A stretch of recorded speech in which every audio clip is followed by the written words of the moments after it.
program contains views that are not those of WVTC, iNetworks Communications, their subsidiaries, affiliates, or financial supporters.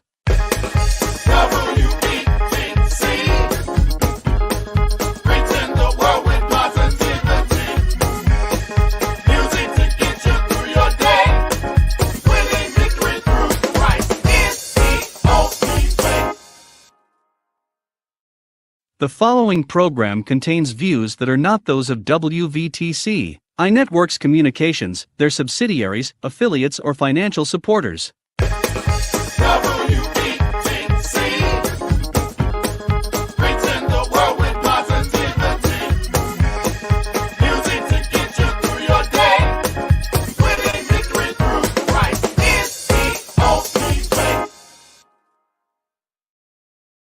Go to your Apple or Google Play Store and download the WVTC Gospel Radio app today. You can also say, Alexa, play WVTC Radio Skills. Would you like to play WVTC Radio Network? Absolutely. Download it today. Attention! Gospel music lovers, we're thrilled to announce WVTC Radio Network has made it to round 2 of the Stellar Awards. Thank you for your support, but we're not done yet. Round 2 voting is now open. We need your help to win 2024 Stellar Award for Internet Radio Station of the Year. Please visit www.thestellarward.com. Look for the radio station ballot. Navigate to Category 4, Internet Station of the Year, and cast your vote for WVTC Radio Network, Ramon Perry. Remember, each household can vote twice, so make your voice heard before April 30th. Let's spread the gospel and bring home the Stellar Award for WVTC Radio Network. We thank you for your support, and may God richly bless you.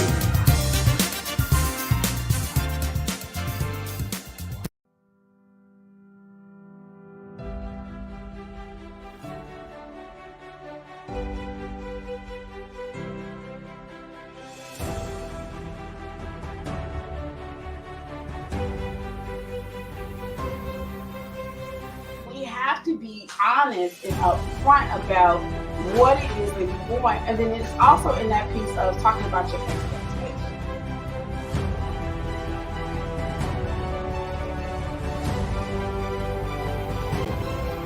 I'm afraid he's impacting. I always say there's nothing wrong with impacting as long as you protect that.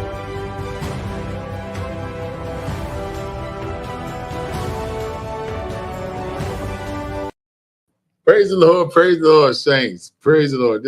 I'm Bishop Sherman Henderson, Senior Pastor of Revival and Land Missionary Baptist Church, and I want to thank you for tuning in with us for another episode of Ril Inspirational Radio. Yes, and good morning, everyone. This is Minister Marquise Holyfair here with you for Ril Inspirational Radio. Super excited to be with you all on this wonderful Saturday. And the thing about it is that it's getting nice outside, yes, and so I want you to know that pretty soon you'll not just be having to look at it on radio. You can look at it on Roku and a Fire Stick. So more of that coming. WVTC is in the second round of the Stellar Award voting. I know. We're going to win the Stellar again this year. Yeah. So we want you to vote. Vote. Three-peat. We're going for the three-peat. I want to encourage you to go out and vote, because this radio station is not only is it a great radio station, but it's ran by great people. So we want to support them every way that we can. Yeah. We got any church announcements? No, except for come join us for church service on Sunday. We have Sunday school at 10 a.m. on Sunday. Sister Pam does an awesome, phenomenal job with doing Sunday school. You will definitely learn, be inspired and fed. And then we have morning worship at 11 a.m. every Sunday. Soon you'll be able to watch and tune in with us for Bible study, because we will be making our Bible study available via social media as well. Exactly. Yeah. So what do we got today? Okay. So we got a lot of stuff to talk about. There's a lot going on in the news this week. Mm-hmm.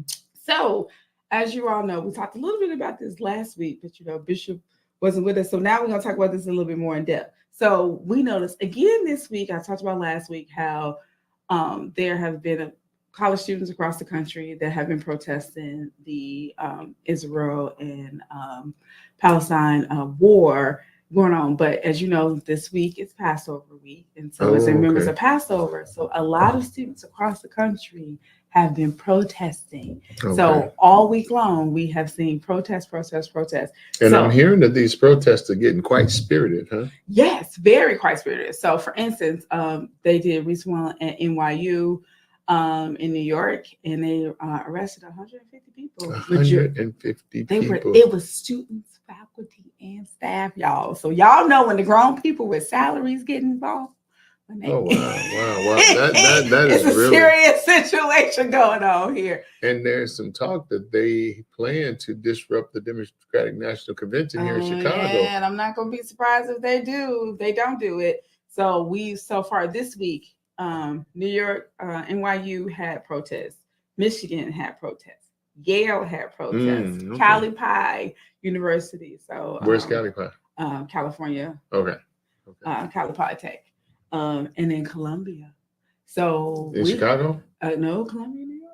Oh, the Columbia, the real Columbia. Yeah, the real Columbia. Now, if I understand it right, if I'm not mistaken, there have been protests in downtown Chicago. Yes, that was last week. We was talking about that last week. Right. So last week there have been one where they stopped the expressway, and then that's where New York got heated for sure, but Chicago it got very heated too because we saw footage on the news of the police, pushing back and throwing punches. So this was interesting. Wow, I think it's interesting. Again, like we said before, we are just wanting peace. We want peace across the board. Absolutely. It's not for us. It's not a political issue or in regards to one side or the other. We just want the senseless killing and so forth to stop. Yes. And we want for people to be able to live in peace. And we want the people in the Gaza Strip to have nothing to do with this, to be able to have the peace that they need. Yeah, we definitely pray. The Bible tells us that we ought to pray for the peace of Israel. And so we're definitely praying for them in this time because it's really, just a mess. But generally throughout history, that Middle East has been a mess because, you've had them warring for, millennia now. And so it goes on. And so we just pray for peace. We pray that those who, that nobody else have to senselessly lose their life. We're praying for the release of the hostages. Yes. And I think it's really important. And I kind of like the position that the United States is taking, while at the same time protecting Israel, also hold them accountable for the loss of innocent life as well. So that is interesting. And speaking of over there, I guess Congress ended up in a bipartisan way to give relief to the Ukraine. So Ukraine got relief, right? Yes, they did. I know Taiwan got some relief. Yes, and then Taiwan I'm hearing some relief. Some other small countries have gotten released. And now the interesting thing about that is that they did that bipartisanly. I know. I want, whenever they do something bipartisan, y'all, it's just like, okay, God, thank you. Yeah, thank you. Thank you. But then what's going on? No, right. It's like, what's going on? And as I understand it, I guess the Speaker of the House was under a lot of pressure from some members of his own party, and they were talking about ousting him. And the Democrats actually said, no, we're not going to take that this time. We're going to give him enough votes to win. That was interesting. So what is going on in Washington? I have no idea what's going on in Washington. Maybe our prayers, all I can say is our prayers has been working. Like, we've been asking God for them to do what is right for the people. And that's at the end of the day what we want, right? We want them to do what's right for the people and make this country is big enough, wealthy enough to make sure that we don't leave anybody behind, right? Yes, and we know that I'm definitely a capitalist in nature. It's my nature, but at the same time, I like to say that I'm a compassionate capitalist, right? Yes, you're compassionate. Wow. Now, what has been going on with NBA? Okay. So you all okay. What? So I know y'all some of y'all got a little tired of us when we was talking about football when it was football season. Y'all just was like, y'all talking about football. So now it's basketball season. Playoff basketball. Playoff basketball. It's different. So let's talk about these games. So we know right now the matchup is 2-0 for the Lakers have lost 2 games against the Nuggets. And they played earlier this week, y'all. And I'm just gonna tell y'all. It was a buzzer beater. It was. So Murray. So first of all, let's talk about how the Lakers came out strong this second game. We thought they was getting ready to win. And then for the last, they was up 20 points. Oh gosh, they was up by 20 They points. was up by 20 points. How do you lose if you're up by 20 points? 5 minutes left in the game. Oh gosh. Oh and wow. They let, Wow.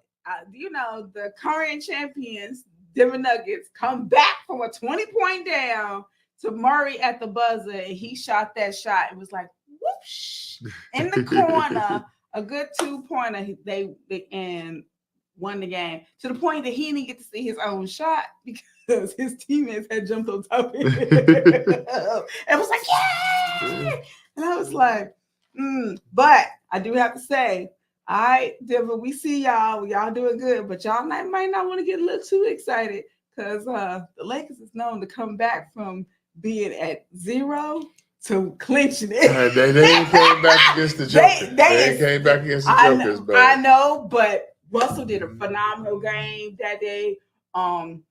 Their players really peaked up. So I'm just gonna say we ain't gonna say, we ain't finna see yet until until it's over, right? The Lakers had the ability to sweep.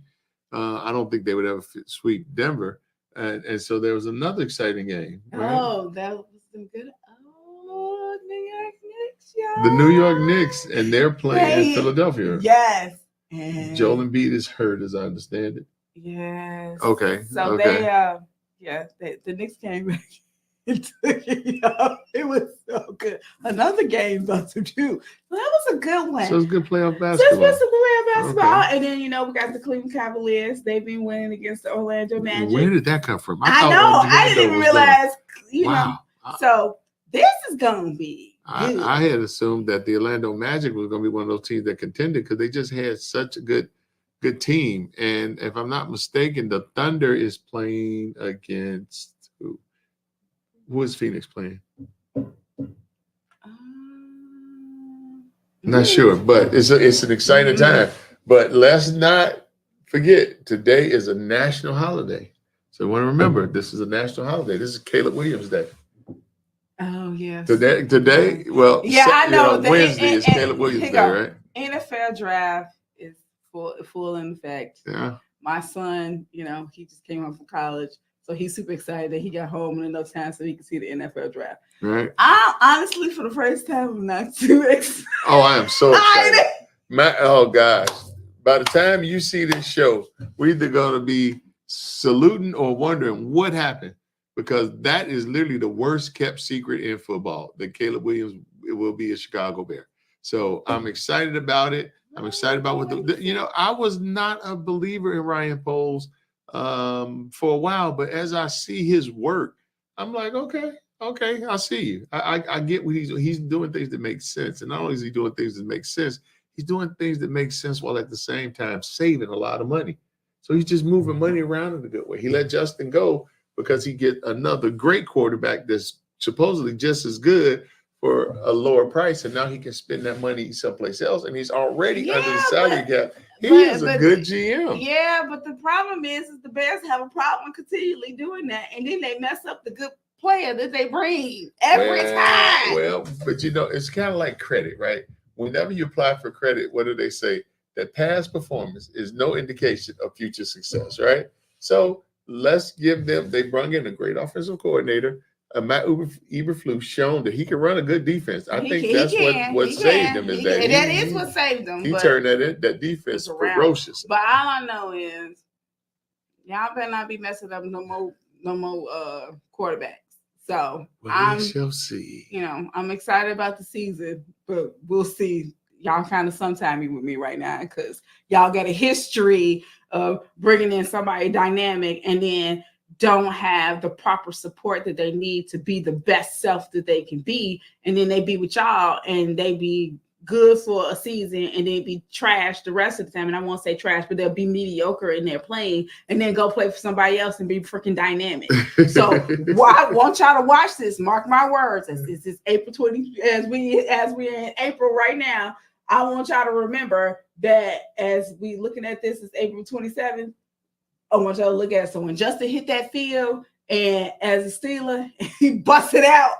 Don't be looking at it. We won't be worried at all because Caleb will be doing twice as good, and we'll be like, he's okay. He's okay. No, so we got another good topic ahead of us. Yes, we do got a good topic ahead of us. So as we know, it is definitely getting close to summertime now because our weather is changing, but also we're noticing that our gas prices are going up. Yes. So I know most of you all have started to notice it at the gas pump like me. It's not significant, but it's enough. We went up another 4 cents, and some people are like, oh, it's just 4 cents, but that's a lot of money when you start thinking about your tank. Historically, not Labor Day, I always get it mixed up. Memorial Day weekend generally is the highest price of the year for gas. Mm-hmm. So it's not abnormal for it to go up. But for those who are trying to be conservative, what some things that they can do is there are companies that have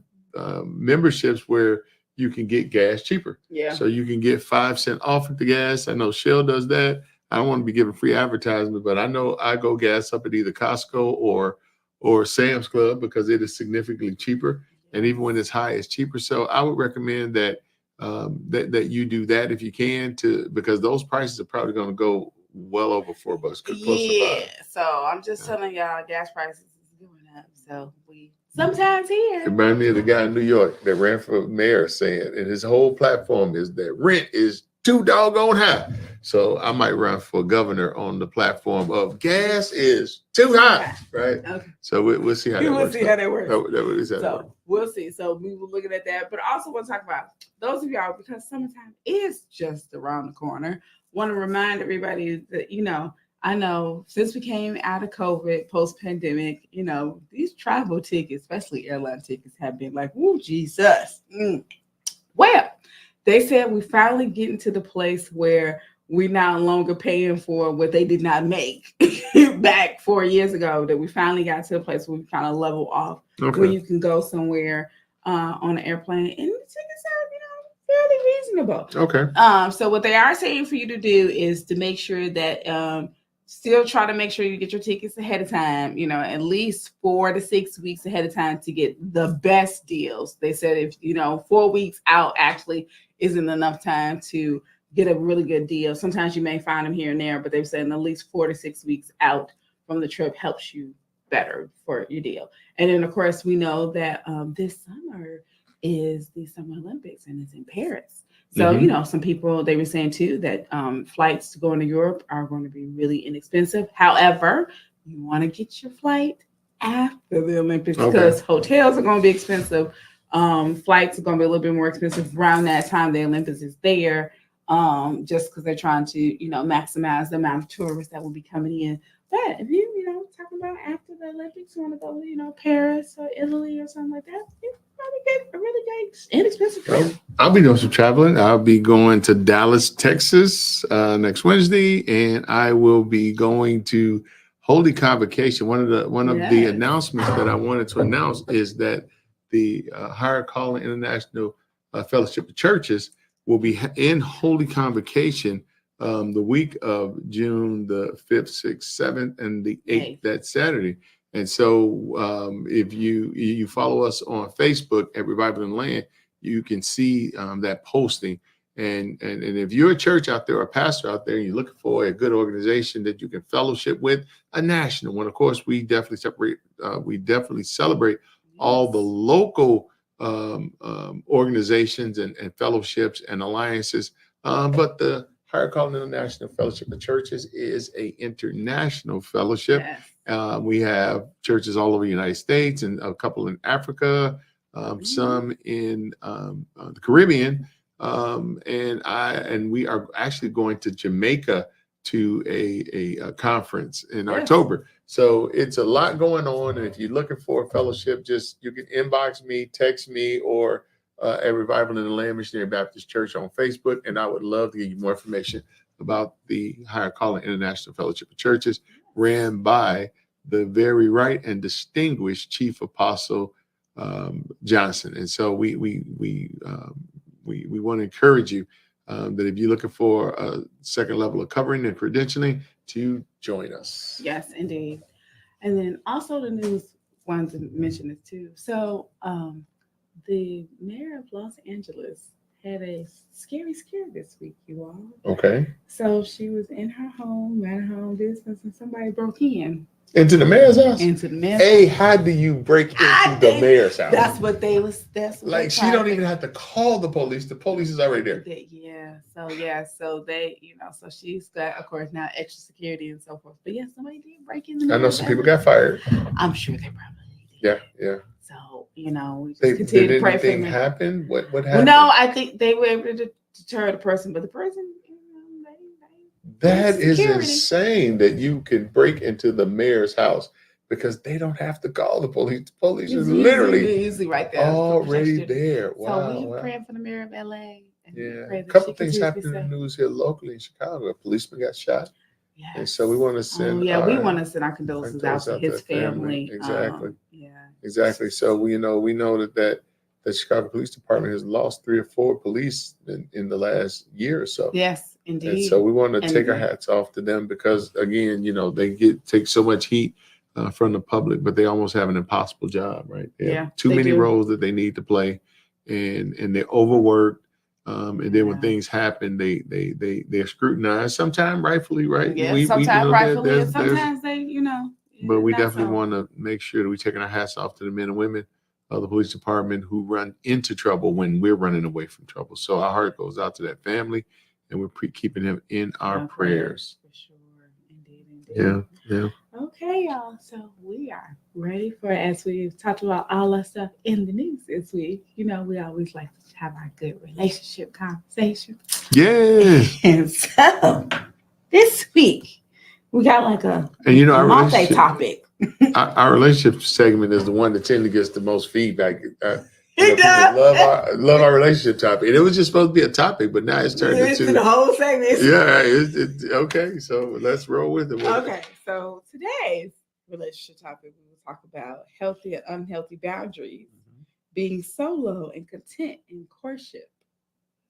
So let's, Bishop, let's open this up just a little bit. Healthy boundaries. So let's talk about the healthy boundaries. What is a boundary? Well, it depends. So a boundary. So it depends because everybody's boundaries are different. Mm-hmm. Some people call their boundaries deal breakers. Okay. But boundaries are the different things that you have used to protect yourself and used for this is how you want to govern yourself in a relationship. And if those things are compromised, and it just depends on what those things are, then you decide that you don't necessarily want to be in those relationships. And that's what we say boundaries is a hard thing because my boundaries are around trust and being honest and forthright and so forth. Other people's boundaries sometimes is around money and more than just that. My boundaries are more around respect and really respect. I believe in being respectful and I like being respected. And then my other boundary is when I feel that people are intentionally, or someone, right?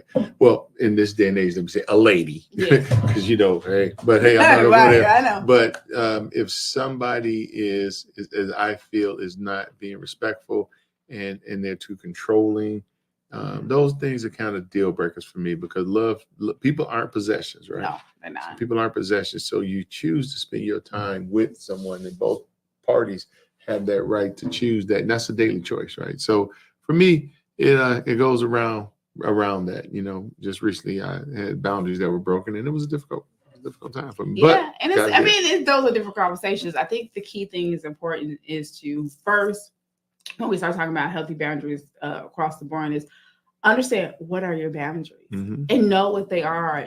I recommend, I'm the big on the writing and reflection. I recommend write them down. Write down what your boundaries are, because sometimes you don't really understand what your boundaries are until a situation happens, and then you realize, no, I'm not dealing with that. And so And it's important. And it can be sudden too, right? It can be very sudden. And then it just happened and you be like, oh no, this ain't working for me. And it's interesting how that happens too. Right. So I think it's key and important for you to really sit down and think about those things, like write down what your boundaries are.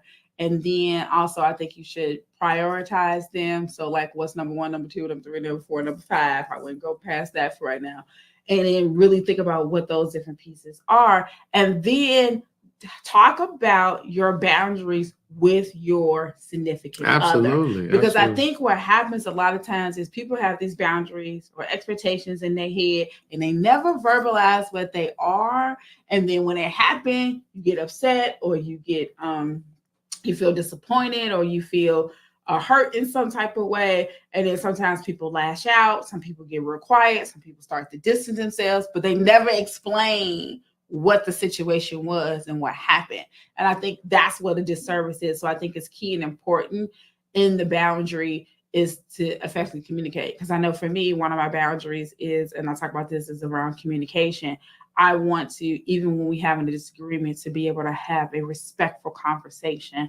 I don't feel like my boundary is like when we get to the place where I'm disrespectful to you and you disrespectful to me, then we need to sit down and have a conversation and figure out how do we rectify this, because the relationship can't last that way. Right. And also it's important to know on the other side of that if you're in a relationship, you should be able to communicate how you feel to your partner. And if you're uncomfortable doing that, or if you one of the signs that you're in a toxic relationship is if somebody makes you feel guilty, if somebody gets uncontrollably mad, or if somebody shuts you down while you're expressing how you feel, then I want you to listen to me really close. You're being gaslighted, right? Yep. Because what that does is that is grooming you to not express your emotions. And if you're in a relationship with somebody, you should have the freedom to express them respectfully, right? It doesn't have to be hollering, screaming, cursing, and none of those things. Because a lot of relationships you have the hollering, screaming, and cursing because almost like we just big children, right? Yeah. So if we're not getting our needs met, we escalate that in volume. So do. And so when you have healthy communications, you can communicate what your needs are, and the other person needs to listen, right? Because people deserve to be loved the way they want to be loved, not the way you want to love them, which can be odd. I know. You know what story? You know a story that I hate, and I hate this story. And even sometime in Christian circles, we teach it. It's this story called the giving tree. You ever heard of the giving tree? Yes. I hate that story. I literally hate it. I will never preach on it unless I'm talking negatively about it. I hate the giving tree, right? Because you are telling people basically, or you reinforce the idea that somebody gives to you till there is no more. I was going to say, the giving tree gave until the tree died. Right. That's right. Okay. And then the stump. Then they threw the stump in the fire to stay warm. And that's how some relationships are. Yeah. You literally start to feel as though you're being consumed. And if you feeling that ain't love. That is a toxic relationship. That's not love at all. And if you're trying to communicate to somebody while you're in that relationship and they're not hearing you or making you feel like you're wrong and everything's no. Okay. Sorry, I'm getting a little bad. Bishop has had some experience. But, it's one of those things that I think is key and important for us to really think about. Like, one of the things I say when you realize that you are in a healthy relationship is that you can communicate your feelings. You can be respectful.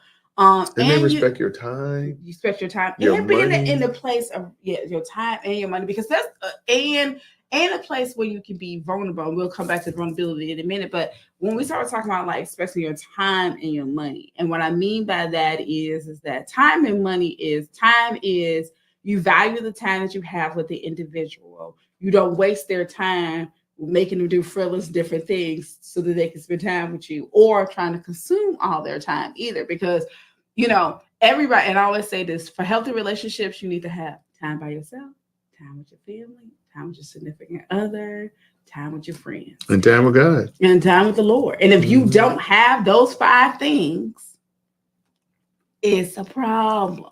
So I think it's key and important and to know where to make that stop. So where do we cover that bridge and understand okay, your significant other should be able to go out. If they want to go out for a walk by themselves, they should be able to do that. If they want to go hang out with their friends, they should be able to do that. And they should encourage you to do those things. And it's important too, when you know you also in a healthy relationship, when you would, let's say, sometimes, and I do this, and my significant other gets me all the time, that sometimes that I will stop doing some of the things that I'm doing to attend to their needs, and my significant other is like, whoop, don't do that.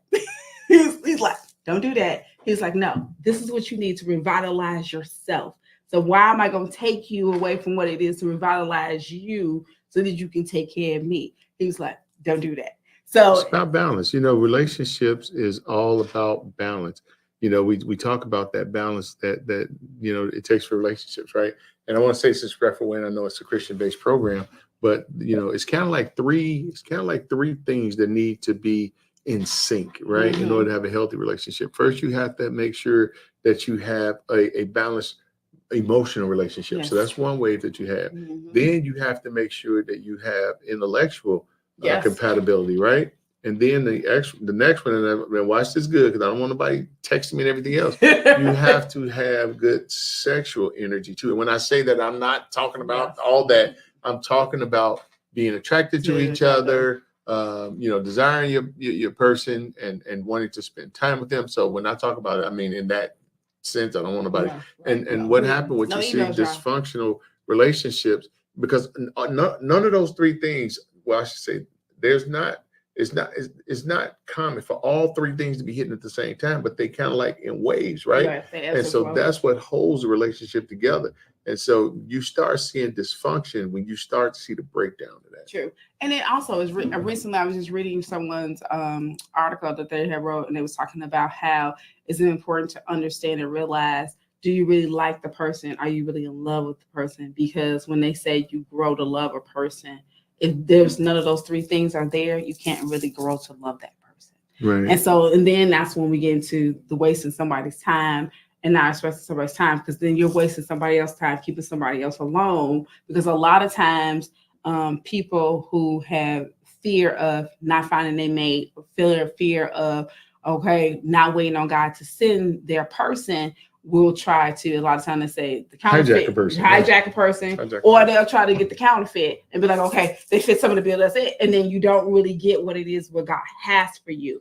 And I think it's key and important for you to take the step back and understand what it is that I really want and what I really desire. And do we meet on these levels? Do we have the balance? And also, is this person the one that's encouraging me and strengthening me and having my back and doing those things? And can I do that for them?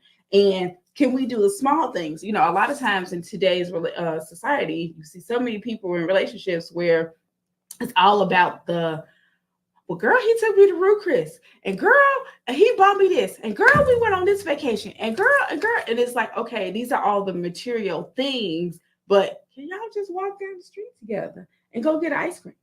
And enjoy spending time together. Can y'all play Uno and talk crap back and forth to each other and enjoy time? Like, it's the small things, because what we come to understand and realize is, as you get older, like you said, those physical pieces that will be part of the relationship. But we know as you get older, those pieces start to dwindle. And so it's coming to the piece of like looking at the companionship. Are you friends? Can you talk about things? If you only can focus on what the other person has done for you, bought for you, it took you somewhere, you might want to reevaluate this relationship. And for men, if it's just about just a physical relationship, then there's going to be a problem too. You have to make sure that you are emotionally compatible with someone, right? And how does that express itself? That expresses itself by being able to enjoy each other's company when nothing is going on, right? Yes. So you have to have that, and we need emotional intelligence, right? So emotional intelligence is all about being able to be empathetic with your partner and listening to them. And if you love, Jesus said, if you love me, you'll keep my commandments. That translates into our world, that if you love me, you'll consider the things that I'm telling you, that's values, and my valuable things that are valuable and my values. Yeah. And those things will be important for you. And then it's also, you're allowing the opportunity to be able to grow. And I think a lot of times people get in relationships, and, I remember, my grandmother's not here anymore, but I remember after my grandfather had died, there was a person that came in her life, and she was like, well, I'm just stuck in my ways, and I'm just not ready. And she knew that she wasn't ready to make the adjustments to change because she had been single for so long and she liked the companionship, but she was like, they wanted to be married. And she's like, I'm too stuck in my ways. And I think it's important for you to understand, like, you can sabotage and block sometimes your own blessings when you are so rigid in where you are. So it's okay to have stakes on, these are my standards, these are my morals and values. But if you're equally yoked with the person, you don't have to put the stakes in and say, okay, this is where we're moving with this because this is where I stand, because that person will accommodate or compliment. They'll want to, right. And it'll be seamless, and you'll have this peace. And sometimes they'll see you doing behavior and be like, nah, babe, don't do that. No, like, this is for you to be able to get to this point, because I don't see this being a healthy piece. And when we talk about that compatibility, part of being in love is wanting to see the other person happy, right? Yes. So we have some counterfeits for love. If, you have a lot of people that's in controlling situations. Well, people aren't possessions, but there are a lot of people who have literally been taken captive. So when they want to do something, they can't do it, or the other person makes them feel bad or upset, or if they want to go with their friends, it's an issue. That isn't healthy. That isn't healthy. And so people have to kind of work on their own issues to find out what is it about being alone that you don't like, right? Because otherwise you just become somebody's caregiver. Yeah. And I think that's key and important, and it kind of really moves us into the next part of the question when it says being solo and content in courtship. I truly believe that everybody needs to have that moment by themselves. It's vital. And I know people are like, Marquise, why are you saying that? But you do. You need to have that loneliness moment, and not in the sense of feeling alone, because we have to understand loneliness and being alone is two different things. That's but true. I think we want to, because you have to have the time where God has the moment in time to pour into you. Absolutely. Especially when you have been in other relationships, because you need time to heal from whatever it is that you were in before. And when you don't give yourself that time, you find yourself going through ebbs and flows and ups and downs and all kind of stuff, situations. And then you find yourself in relationships that you may not have picked. And if you had that time. And not only that, but what you'll do is you'll tend to be in a place where you're trying to replace somebody, yes. Right? So me and my wife were together for 36 years, and she went to be with the Lord. And one of the things that was important for me in my healing process is not to try to replace her. That's and so it took a lot of counseling and everything else, but because that's the natural tendency is to get back to what you were with. But there's a process that we have to follow, and the process is 3 stages. First, you have to be able to let things go. Yes. Whether that was something tragic, like someone going to be with the Lord, or whether it's a breakup. You have to be comfortable, because if you're not comfortable, you're going to keep bringing the ills of that relationship into your next one. Right. The next thing you have to do is you have to let it be. You have to be okay with it being okay. Right. And what does that look like? That looks like, letting, not trying to rush something or getting something too quickly. And letting it be, just letting it be, right? Because sometimes I say relationships can be like baking a cake. You don't bake a good cake by turning the fire up as high as it goes, right? It burns faster. It burns, right? So that's what happens. And that's what happens in a lot of relationships. They burn it out because they're lighting too fast. But if you set it on the right temperature, right, and you give it the right amount of time, you'll have a good cake. Now, if you take it out too soon, you ever had that moist cake in the middle where it's like moist and everything else? Yep. And it was out too soon. If you give it too long, it's going to burn. So relationships like that. And so after you let it go and you let it be, then you get in a place where you can let things come. True. And then I think it's also important to have that moment with God, to ask God to prepare you for your next. I think a lot of times we make decisions. We talked about this before, decision making. We make so many decisions every day in life, and we don't always ask God. And I think it's God helped me to be prepared, put me in preparation season to be that wife, to be that husband. What it is that didn't work in those past relationships. What are the things that I need to be able to focus on and pay attention to and so forth. Give me the discernment that I need to be able to see who's friend and who's foe, but also give me the discernment to see myself. So when I need to see me and understand that, okay, Marquise, you bringing in stuff from, they ain't got nothing to do with that person. So like, you you need to work on that. And then well, you need to go we in all prayer. kind of are. We all, you know, that was one of the things about relationships in general, whether you're talking about personal relationships or intimate relationships, we're always reconciling something. Mm-hmm. You know, so some people are trying to, if you ever known people where they were going together for a while and they were fine, but the minute they say they were going to get married, that's when things broke out, right? Because that something was never really resolved. And marriage means something to them. When Yes, you it hit that does. marriage switch, they then go into a role where, you know, you're mine, and and a husband should do this, and a wife should do this. The man should be the breadwinner, and the wife should cook. But what if the man's a better cook and the wife can make more money?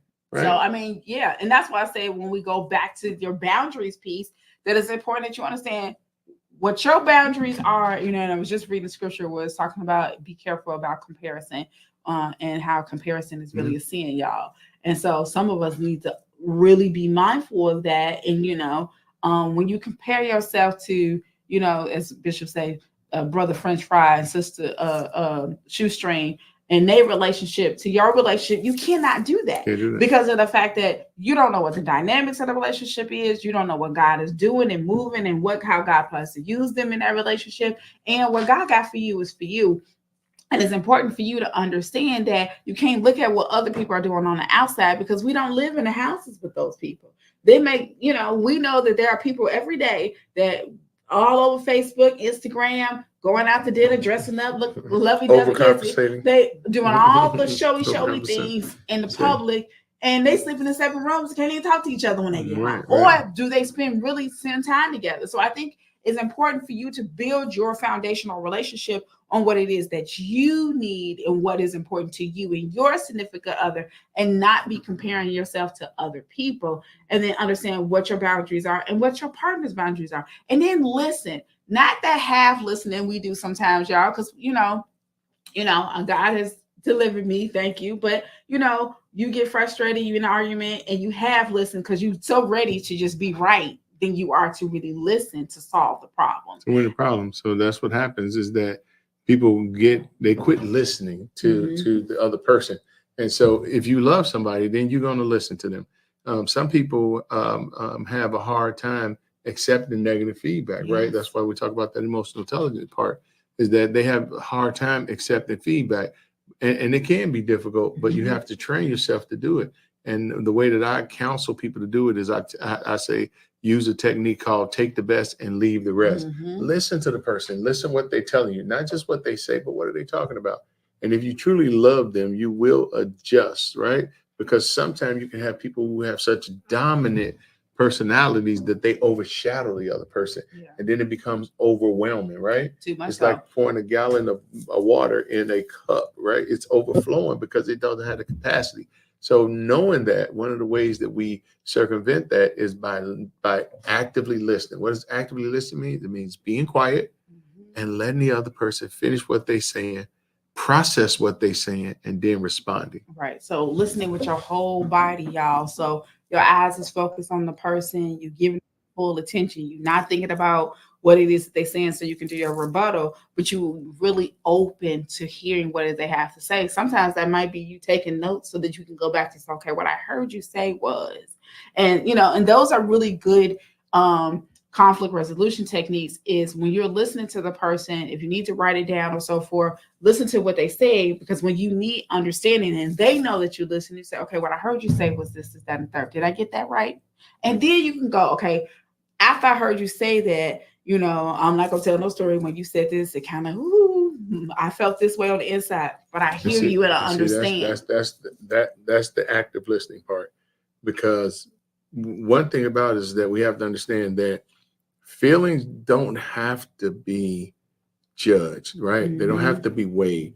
I'm just simply telling you how I feel, and part of that emotional intelligence component is me listening and not trying to debate or counter it. You could tell me right now, Bishop, you know what? When you put ketchup on a hot dog, I was just really disgusted. I was angry. I don't have to then justify why I put ketchup on a hot dog. Right. I can say, okay, I understand that when I put ketchup on a hot dog, that made you mad. What made you mad about that? So that I can understand the root of it, right? And so one way that when we give negative feedback, one of the things that I saw somebody use just recently, and I thought it was just so stately when they did it, is they said, repeat back to me what you heard me say. Yeah. Because what, we know communication That's key, y'all. not only is not one way, it's bi-directional. So it's a matter of the message that I sent and the message that you received. So when they did that, I literally made a mental note to say, I got to use that. Repeat back to me what you heard me say. Because then it lets you know, A, was they really listening? B, what they actually heard, and then how they interpret it. Because a lot of times, y'all, we misinterpreting all kind of different things. And then as a lady, I'm gonna say this to the ladies. I know, ladies, that we have gotten to this point where a lot of us are independent. We have been doing this thing by ourselves. We're in situations where we had to take up the mantle, or we had no choice but to run this thing. And I think it's key and important. It's not always the case, but I think it's important that you are mindful of your partner and you being Miss Independent. I'm not saying that your partner does not want you to be independent, but it's how you are independent. How you express that. And it's how you express that. And I'll give some quick examples. What I mean by it is, how are you talking to him? How are you giving him respect at all times? Even if you're the person that do make all the money and bring all the money in the house, don't be throwing that in the man's face. And that might be a topic, because there are going to be time when the female in a relationship has the ability to have better earning potential, and you have some men who aren't comfortable with that, right? Yes. And then you have sometimes we have women who, if they do make more, they translate that into their partner not being not having this equal say, right? I pay the bills around here, right? Well, men do that too. So I know men too, and like I said, it's a balance. And I say, as a woman, I'm speaking to some different things, but I think it's key and important that. And so, my main thing I'm getting is that be mindful of simple, easy ways you can demasculate your significant other and not even realize it. And so, I think it's key and important to make sure that and not all men, but some men, words of affirmation is their love language. Mm-hmm. And so you have men and women, because men need validation. Women need just as much validation as men do. Yeah, but it's important as we as women to make sure that how we do that, how we uplifting him, we're encouraging him. Don't you're not talking about stuff that happened in the relationship to everybody, and stuff ain't coming up, and you saying different pieces to them. And then even when you arguing and having a disagreement, when the person feels as though that you are attacking them, mm-hmm. That's a quick fire way. And then the number one thing you never, ever, ever do, whatever he told you in confidence, please do not bring that up when you're angry. Yeah, weaponize it. Oh, because that is the number one thing that will cause a toxic relationship, but it's also the number one thing to cause him not to trust you anymore. Mm-hmm. And you will no longer be seen as a safe space, and then he'll stop sharing. Well, it happens on both sides. That's true. Women share things with men, and men will, bring it back up and weaponize it, right? Mm-hmm. And again, if you don't have trust in a relationship, trust has to be the basis of a relationship.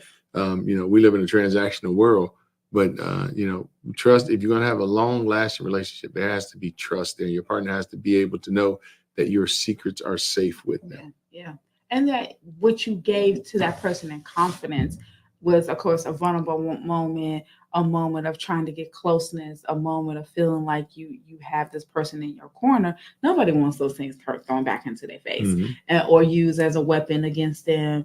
And, and I think it's key and important, like it's the tone sometimes you use, and then how you speak to them in front of other people and so forth, how you interact. Bishop, talks to us all the time about when you hugging people, we got the, women and men, you do the side hug, Absolutely. And it's certain things that certain people don't know.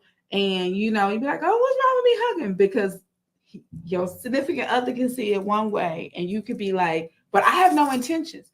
it's not even about what your intentions are. It's what the other person's intentions may have been. And you want to make your significant other feel like that you respect them. At the end of the day, it's about respect. And some things just aren't respectful.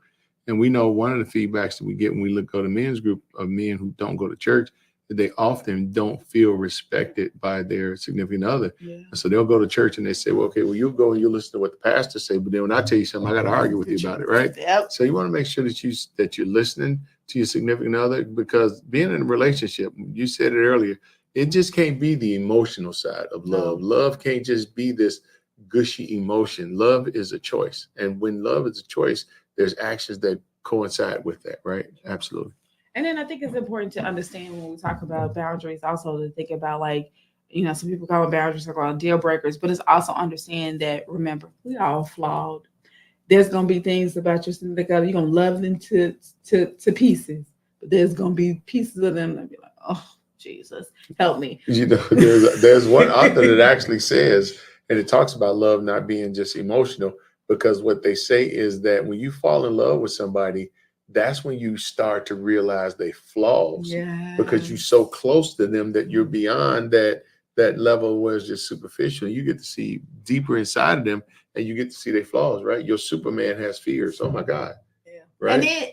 And then that's, how do you handle those feelings? Right. And or your Superwoman has anxiety. How do you handle all that? Right. And I think it's some of those different pieces that, a lot of times the world may see you one way. And I think this is key and important. And Bishop, you talked about this a lot when First Lady was still living. You talked about how that she gave you your time when you first came in from home from work. She gave you your time. Yeah. You needed 20 minutes to kind of shake off the world before you jump into the family. And I think that's key and important, like understanding your partner enough to know what it is that they need. Yeah. And sometimes that need may not always be expressed out their mouth, but you can see, oh, you tired. Okay.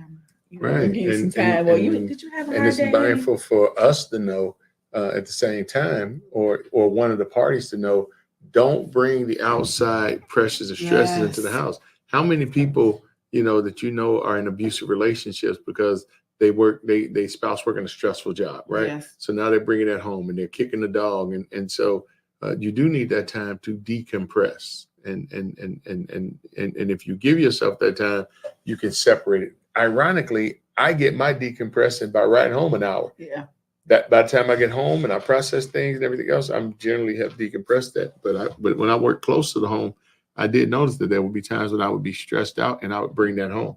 And my kids even say, "But don't get mad at me." And then it clicks. Okay, so I need to go. I like to do what I call go sit on my rock. I need to go sit on my rock for about 30 minutes, decompress, and then re-engage. Right. So I think it's key and important to learn your partner and understand, like, even their flaws, even the pieces that other people are like, oh, that's annoying. And maybe sometimes it could be annoying to you too, but it's like, yeah, it's annoying, but I still love them anyway. Right. In spite of, because this is like when you first with somebody and they do something, you be like, oh, that's so cute. They can literally probably, well, I won't say that, but they can do things and you'll be like, oh, that's so cute. But that's so cute 6 months into the relationship. Right? Because we know one thing about men. Here's one thing. And ladies, I'm going to give you the secret, and the men are going to hate me. I'm going to do it in a minute. They're just going to hate me. Like, when men get in relationships, one of the things that happens, and ladies wonder, well, what happened? When the man first get in a relationship, one thing about it, he going to have testosterone. And the higher that testosterone level is, right, the more aggressive that he's going to be just in nature. And then you bring love along. So love now is going to release all of these endorphins, and his dopamine levels are going to go up, and he's going to be engaged, and he literally wants to marry you that minute, right? Then you mix sexual energy with that, and now you got an emotional cocktail. Yeah. And so they're into you, own, and everything else. And then ladies say, but I don't know, it's like the passion is gone, right? Because what happens 6-8 weeks into it, or over time, the dopamine levels and all of those endorphins start to come down, and now you have the real person. And that's why you have people that go from relationship to relationship to relationship, because actually what they are is what's called relationship addicts. Yeah. They need that adrenaline and that the endorphins going on in their body, and they get used to that and not used to the other person. Yeah. And I think it's key and important as you're getting used to the other person. Bishop and I always tell you all, y'all need to see the person, and we say see them in all seasons. So 365 days, you need to see them in everything. And, you need to see them in loss. You need to see them in grief. You need to see them when they don't have money. When they do have money, you need to see them when they're in good health, when they're not in good health, when their stuff is going on outside of them. You need to see how they're going to handle the situation, because, as the word of God say, whatever is in the heart, whatever is, in the heart, coming out your mouth. And so it's important for us to understand, like, what are those different pieces and things? And then how do you flow with that? How do you ebb and flow? Like, it's not going to always be, rose petals and chocolate and all the time. Sometimes it's just going to be like, oh, okay. A chill situation. But I think it's key in understanding what it is that you're getting into, how you plan to handle it. And then when adversity and trials and tribulations come along, how are you doing that? Are y'all working together as a team with it? Right. Can y'all laugh at each other and laugh at yourselves and, laugh about certain things and talk about, whoo, I remember this, and, and talk about how you were able to get through? Or are you fussing, cussing, screaming, hollering, throwing stuff at each other to get through? So it's just it's key and important. In that state of knowing how to argue with each other, it's really important. Is important because you're going to have conflicts. Nobody's going to get along all the time. Nobody's going to see things the same way all the time. And so you have to have a technique and a strategy for resolving conflict in a healthy way, in a way that's going to contribute, because we know that there's a lot of couples that have disconnected with each other because all they do is fuss and fight. And so because they don't want to fuss and fight, what do? They be quiet. They repress things, and it builds and it builds and it builds. And then they have these series of explosions. It's like, I didn't even do nothing, right? So it's important, as I said before, that you be in a safe space where you can communicate your feelings. The other person can hear your feelings or hear what you're saying. And then you go about resolving the issues and attacking the issues and not each other. Right. Woo! Where does the time go? I know. Time goes by so fast. Yes, it does. We were really blessed, and thank you all for joining Ril Inspirational Radio and our show. And we pray that this show is a benefit to you. If you don't have a church home, we want to invite you to come to Revival on Land, 9134 South on Cottage Grove Avenue. Every second and every fourth Sunday, we have Sunday school, and morning worship is at 11 a.m. So if you're not doing anything, come on down and worship with us. And I'll let Marquise close us out. Yes, as we always say, it has been a pleasure to spend this Saturday with you all. Thank you for tuning in. We really enjoy you all. And we know that there's a beauty shop. Y'all have to give us the name of this beauty shop, but we know there's a beauty shop that listens to us every Saturday. We appreciate you all. Thank you for listening. Continue to tell more people to listen. And as we always say, we invite you to come with us for a Sunday service. And we always say, don't meet us there, beat us there. We look forward to seeing you all again next week. God bless you. Have a smile upon you. And whatever you do, we pray that this message really inspired you. So Ril Inspirational Radio. Bye, everybody.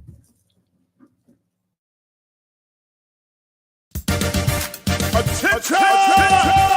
Gospel music lovers, we're thrilled to announce WVTC Radio Network has made it to round 2 of the Stellar Awards.